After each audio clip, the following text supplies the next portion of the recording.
Yung paghingi natin ng sorry, hindi para mabawasan yung sakit na nararamdaman ng isang tao, kundi para mabawasan yung guilt feeling o sakit na nararamdaman natin dahil alam nating nakasakit tayo.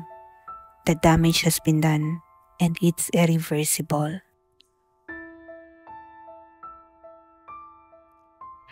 Sorry kung nasaktan kita. Di ko sinasadyang magmahal ng iba dahil alam kong ikaw lang ang pag-aalaya ng pagmamahal hanggang dulo tayong dalawa. Nakaplano na. Sorry dahil di ko natupad ang mga pangako sa'yo. Nagkamali ako. Nadarang, natukso. Paniwalaan mo sana na hindi ko rin to ginusto, ngunit naging mahina ako. Nasaktan kita. Sinira ang tiwala mo.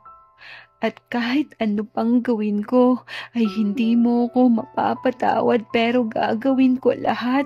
Pagbigyan mo lang ako, bigyan mo lang ako ng pangalawang pagkakataon at ako'y magbabago, pangako yan sa'yo.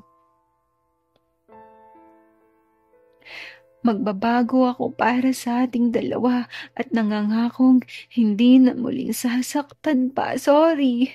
Sorry kung nagkamali ako. Sorry kung labis na sakit ang binigay ko sa'yo. Maiintindihan ko kung ayaw mo na, pero mahal pa rin kita.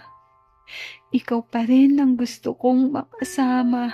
Nagkamali ako at di na uulitin pa. Sana patawarin mo ko.